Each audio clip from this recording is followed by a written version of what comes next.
The Phantom of the Opera, written by Gaston Leroux, narrated by Edward E. French. Chapter 2. The New Marguerite. On the first landing, Sorelli ran against the Comte de Chagny, who was coming upstairs. The Count, who was generally so calm, seemed greatly excited. "I was just going to you," he said, taking off his hat. "Oh, Sorelli, what an evening! And Christine Daae, what a triumph!" "Impossible," said McGeary.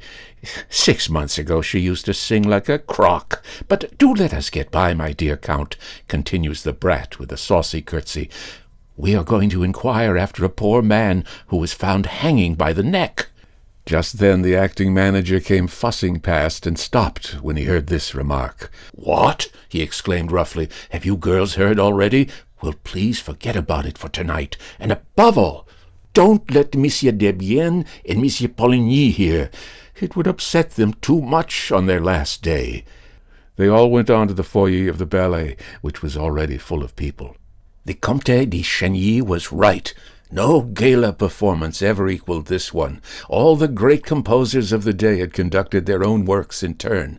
Fauré and Krauss had sung, and on that evening Christine Daae had revealed her true self for the first time to the astonished and enthusiastic audience. Gounod had conducted the funeral march of a marionette, Reyer his beautiful overture to Sixar, Saint-Saëns the Danse Macabre, and the Reverie Orientale, Massenet an unpublished Hungarian march, Guiraud his Carnaval, Delibes the Valse-Lente from Sylvia, and the Pizzicati from Coppelia. Mademoiselle Cos had sung the bolero in the Vespri Siciliani, and Mademoiselle Denise Bloch the drinking song from Lucrezia Borgia. But the real triumph was reserved for Christine Daae, who had begun by singing a few passages from Romeo and Juliet. It was the first time that the young artist sang this work of Gounod, which had not been transferred to the opera, and which was revived at the Opera Comique after it had been produced at the Old Theatre Lyrique by Madame Cavalot. Those who heard her say that her voice in these passages was seraphic, but this was nothing to the superhuman notes that she gave forth in the prison scene and the final trio in Faust, which she sang in the place of La Carlotta, who was ill. No one had ever heard or seen anything like it. Daae revealed a new Margarita that night, a Margarita of a splendor, a radiance hitherto unsuspected. The whole house went mad, rising to its feet, shouting, cheering, clapping, while Christine sobbed and fainted in the arms of her fellow singers and had to be carried to her dressing-room. A few subscribers, however, protested. Why had so great a treasure been kept from them all that time? Till then, Daae had played a good Sibera to Carlotta's rather too splendidly material Margarita, and it had needed Carlotta's incomprehensible and inexcusable absence from this gala night for the little Daae, at a moment's warning, to show all that she could do in a part of the program reserved for the Spanish diva. Well, what the subscribers wanted to know was, why had Debienne and Poligny applied to Daae when Carlotta was taken ill? Did they know of her hidden genius? And if they knew it, why had they kept it hidden? And why had she kept it hidden? Oddly enough, she was not known to have a professor of singing at that moment. She had often said she meant to practice alone for the future. The whole thing was a mystery. The Comte de Chagny, standing up in his box, listened to all this frenzy and took part in it by loudly applauding. Philippe Georges Marie Comte de Chagny was just 41 years of age. He was a great aristocrat and a good-looking man, above middle height and with attractive features, in spite of his hard forehead and his rather cold eyes. He was exquisitely polite to the women and a little haughty to the men, who did not always forgive him for his successes in society. He had an excellent heart and an irreproachable conscience. On the death of the old Count Philibert, he became the head of one of the oldest and most distinguished families in France, whose arms dated back to the 14th century. The Chagnys owned a great deal of property, and when the old count, who was a widower, died, it was no easy task for Philippe to accept the management of so large an estate. His two sisters and his brother, Raoul, would not hear of a division, and waived their claim to their shares, leaving themselves entirely in Philippe's hands, as though the right of primogeniture had never ceased to exist. When the two sisters married on the same day, they received their portion from their brother, not as a thing rightfully belonging to them, but as a dowry for which they thanked him. The Comtesse de Chagny, née de Moirogis de la Martignat, had died in giving birth to Raoul, who was born 20 years after his elder brother. At the time of the old count's death, Raoul was 12 years of age. Philippe busied himself actively with the youngster's education. He was admirably assisted in this work, first by his sisters and afterward by an old aunt, the widow of a naval officer who lived at Brest and gave young Raoul a taste for the sea. The lad entered the Bodda training ship, finished his course with honors, and quietly made his trip round the world. Thanks to powerful influence, he had just been appointed a member of the official expedition on board the Rocca, which was to be sent to the Arctic Circle in search of the survivors of the d'Artois expedition, of whom nothing had been heard for 3 years. Meanwhile, he was enjoying a long furlough, which would not be over for 6 months, and already the dowagers of Falbourg and Saint-Germain were pitying the handsome and apparently delicate stripling for the hard work in store for him. The shyness of the sailor lad, I was almost saying his innocence, was remarkable. He seemed to have but just left the women's apron strings. As a matter of fact, petted as he was by his two sisters and his old aunt, he had retained from this purely feminine education manners that were almost candid and stamped with a charm that nothing had yet been able to sully. He was a little over 21 years of age and looked 18. He had a small, fair mustache, beautiful blue eyes, and a complexion like a girl's. Philippe spoiled Raoul. To begin with, he was very proud of him and pleased to foresee a glorious career for his junior in the navy, in which one of their ancestors, the famous Chagny de la Roche, had held the rank of admiral. He took advantage of the young man's leave of absence to show him Paris, with all its luxurious and artistic delights.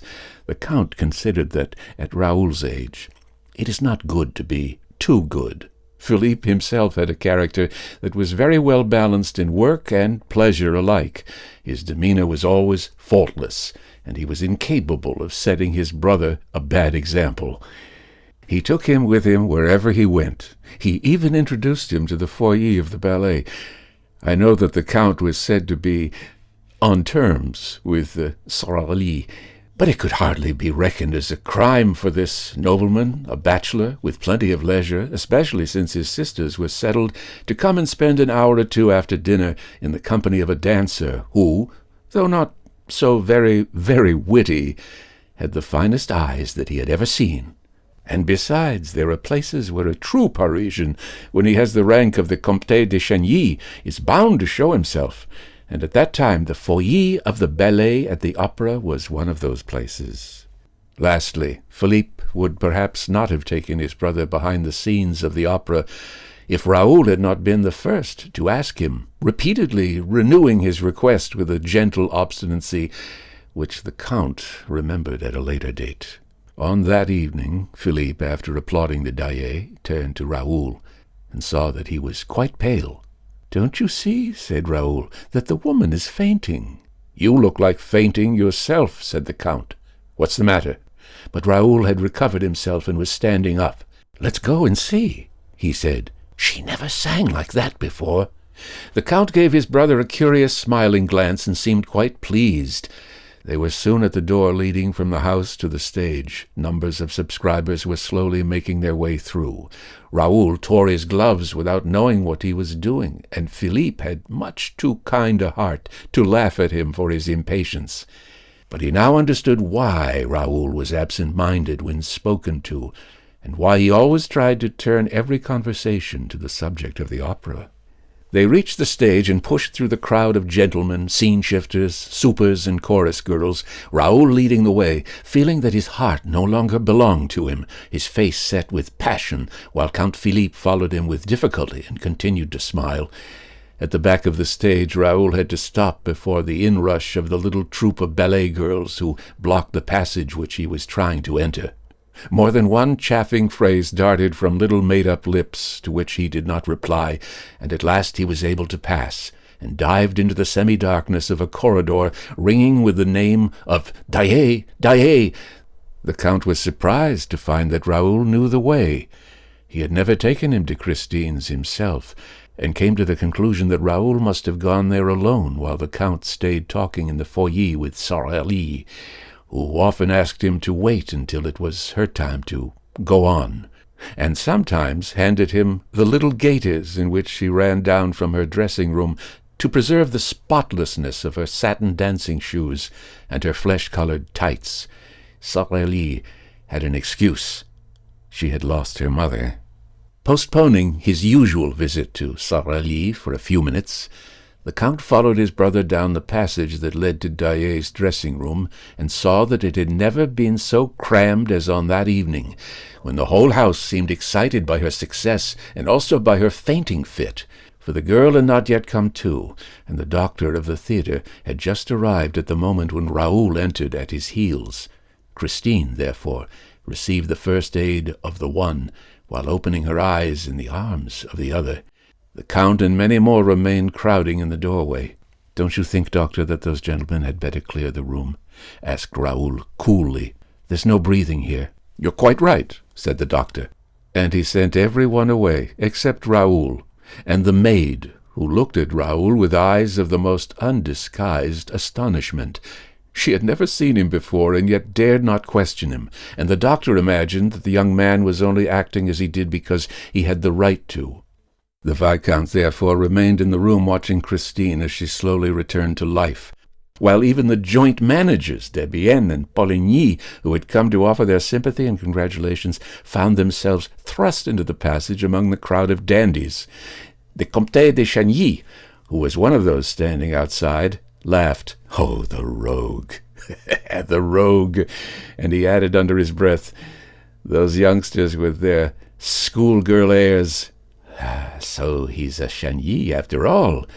He turned to go to Sorelli's dressing-room, but met her on the way, with her little troop of trembling ballet girls, as we have seen. Meanwhile, Christine Daae uttered a deep sigh, which was answered by a groan. She turned her head, saw Raoul, and started. She looked at the doctor, on whom she bestowed a smile, then at her maid, then at Raoul again. "Monsieur," she said in a voice not much above a whisper, "who are you?" "Mademoiselle," replied the young man, kneeling on one knee and pressing a fervent kiss on the diva's hand, "I am the little boy who went into the sea to rescue your scarf." Christine again looked at the doctor and the maid, and all three began to laugh. Raoul turned very red and stood up. "Mademoiselle," he said, "since you are pleased not to recognize me, I should like to say something to you in private. Something very important. When I am better, do you mind?" And her voice shook. "You have been very good." "Yes, you must go," said the doctor, with his pleasantest smile. "Leave me to attend to Mademoiselle." "I am not ill now," said Christine, suddenly, with strange and unexpected energy. She rose and passed her hand over her eyelids. "Thank you, doctor. I should like to be alone. Please go away. All of you, leave me. I feel very restless this evening."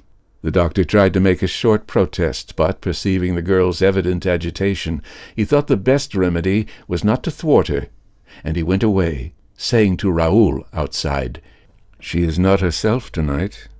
She is usually so gentle." Then he said good night, and Raoul was left alone.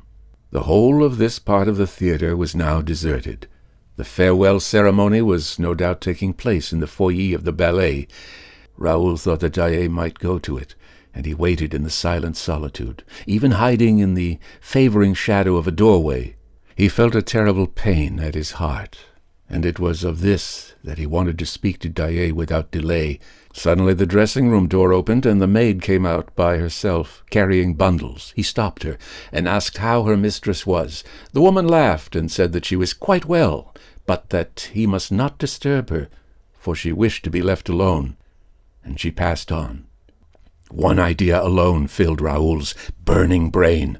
Of course, Daae wished to be left alone. For him! Had he not told her that he wanted to speak to her privately? Hardly breathing, he went up to the dressing-room, and, with his ear to the door to catch her reply, prepared to knock. But his hand dropped. He had heard a man's voice in the dressing-room, saying in a curiously masterful tone, "Christine, you must love me." And Christine's voice, infinitely sad and trembling, as though accompanied by tears, replied, "How can you talk to me like that when I sing only for you?" Raoul leaned against the panel to ease his pain. His heart, which had seemed gone forever, returned to his breast and was throbbing loudly. The whole passage echoed with its beating, and Raoul's ears were deafened. Surely, if his heart continued to make such a noise, they would hear it inside. They would open the door, and the young man would be turned away in disgrace. What a position for a Chenille, to be caught listening behind a door! He took his heart in his two hands to make it stop. The man's voice spoke again. "Are you very tired? Oh, tonight I gave you my soul, and I am dead," Christine replied. "Your soul is a beautiful thing, child," replied the grave man's voice, "and I thank you. No emperor ever received so fair a gift. The angels wept tonight." Raoul heard nothing after that. Nevertheless, he did not go away, but as though he feared lest he should be caught, he returned to his dark corner, determined to wait for the man to leave the room. At one and the same time he had learned what love meant, and hatred. He knew that he loved. He wanted to know whom he hated. To his great astonishment, the door opened, and Christine Daae appeared, wrapped in furs, with her face hidden in a lace veil, alone. She closed the door behind her, but Raoul observed that she did not lock it. She passed him. He did not even follow her with his eyes, for his eyes were fixed on the door, which did not open again. When the passage was once more deserted, he crossed it, opened the door of the dressing-room, went in and shut the door. He found himself in absolute darkness. The gas had been turned out. "There is someone here," said Raoul, with his back against the closed door in a quivering voice. "What are you hiding for?" All was darkness and silence. Raoul heard only the sound of his own breathing. He quite failed to see that the indiscretion of his conduct was exceeding all bounds. "You shan't leave this until I let you," he exclaimed. "If you don't answer, you are a coward. But I'll expose you." And he struck a match. The blaze lit up the room. There was no one in the room. Raoul, first turning the key in the door, lit the gas jets. He went into the dressing closet, opened the cupboards, hunted about, felt the walls with his moist hands. Nothing. "Look here," he said aloud. "Am I going mad?" He stood for 10 minutes listening to the gas flaring in the silence of the empty room. Lover though he was, he did not even think of stealing a ribbon that would have given him the perfume of the woman he loved. He went out, not knowing what he was doing, nor where he was going. At a given moment in his wayward progress, an icy draught struck him in the face. He found himself at the bottom of a staircase, down which, behind him, a procession of workmen were carrying a sort of stretcher covered with a white sheet. "Which way is the out, please?" he asked one of the men. "Straight in front of you. The door is open, but let us pass." Pointing to the stretcher, he asked mechanically, "What's that?" "That is Joseph Bouquet, who was found in the third cellar. hanging between a farmhouse and a scene from Le Roi de l'Or. He took off his hat, fell back to make room for the procession, and went out.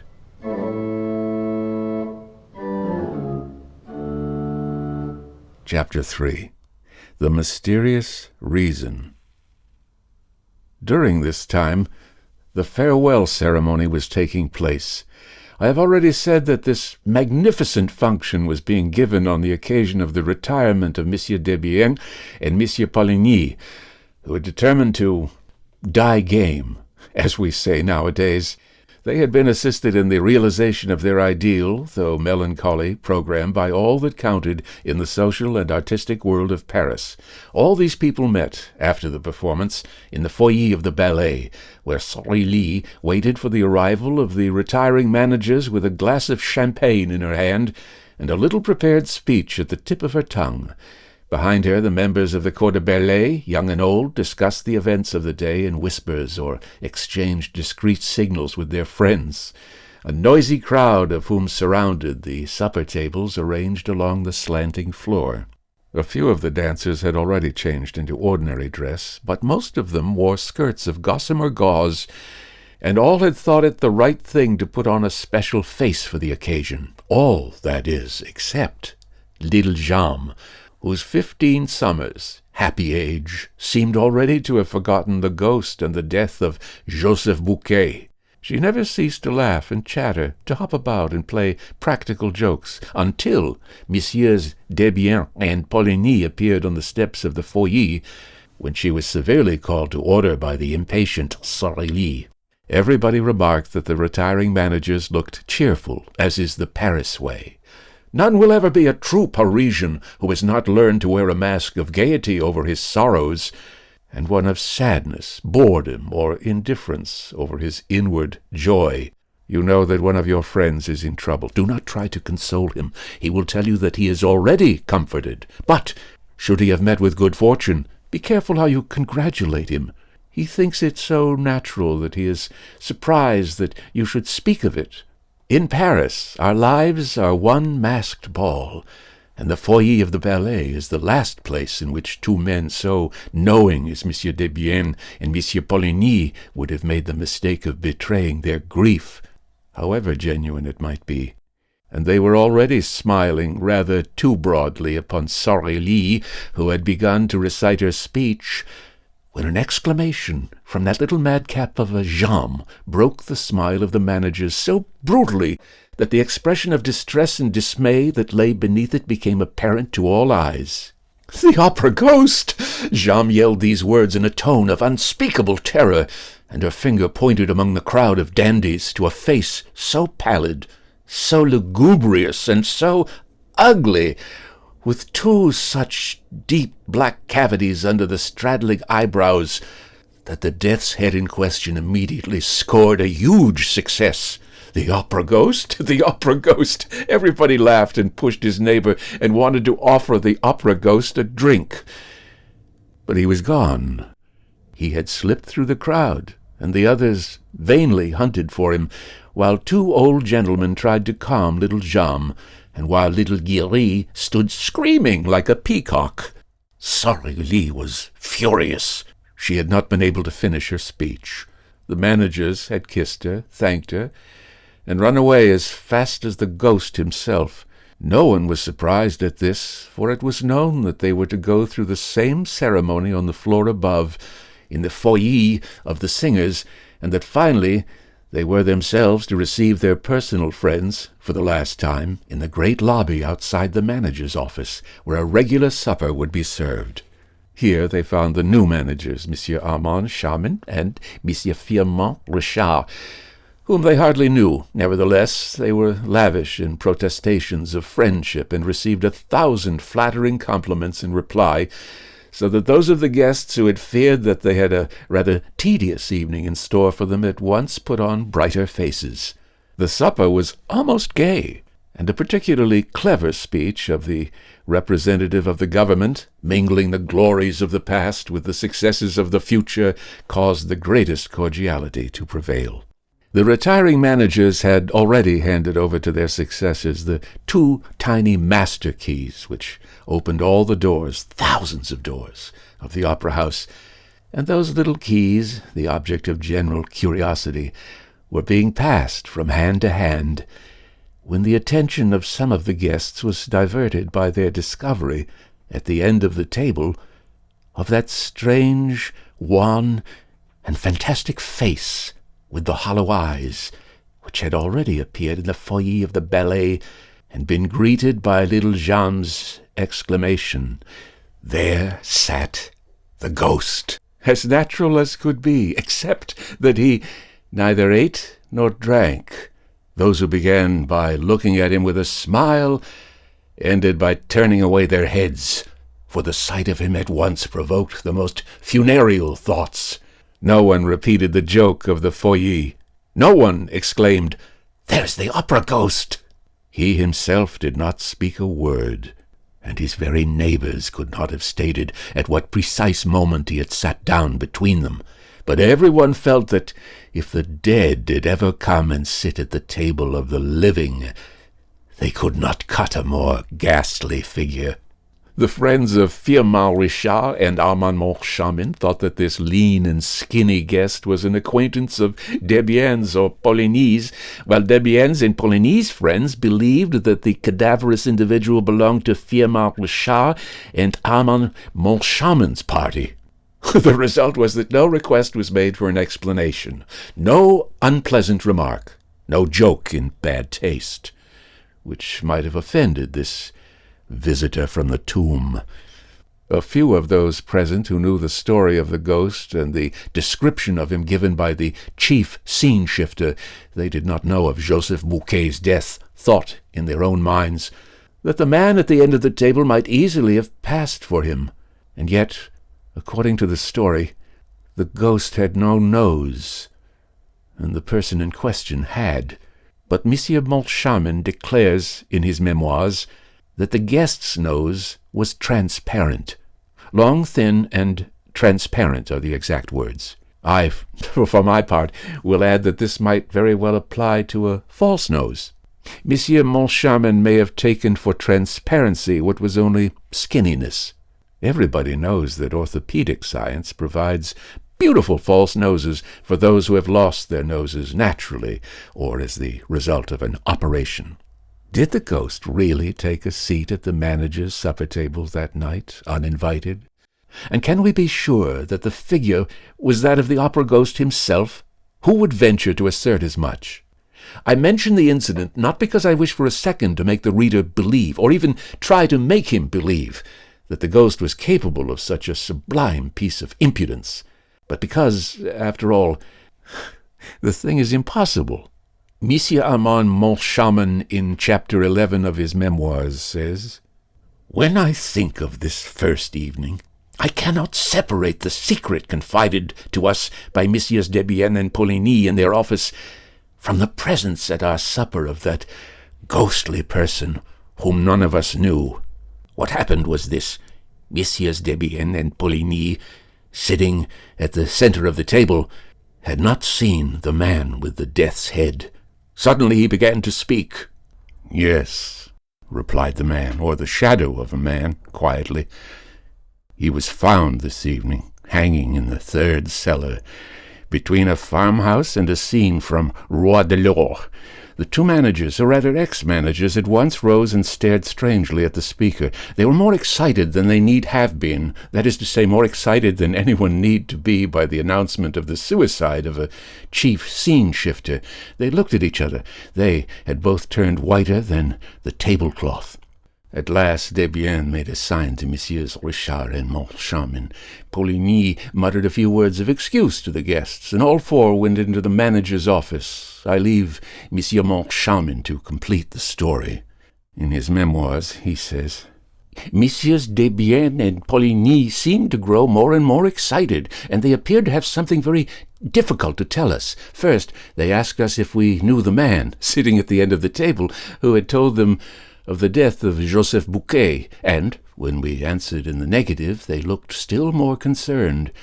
They took the master keys from our hands, stared at them for a moment, and advised us to have new locks made with the greatest secrecy for the rooms, closets, and presses that we might wish to have hermetically closed. They said this so funnily that we began to laugh and ask if there were thieves at the opera.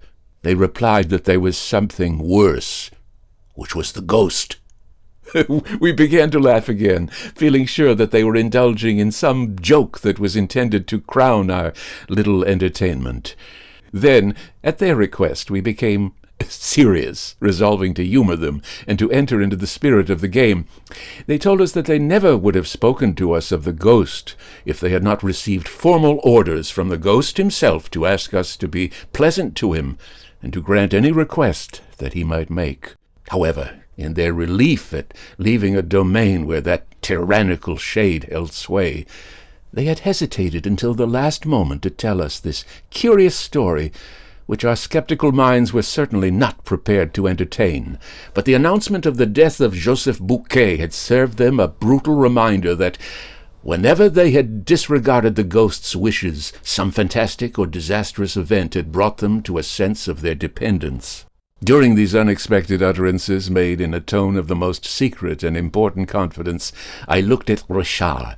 Richard, in his student days, had acquired a great reputation for practical joking, and he seemed to relish the dish which was being served up to him in his turn.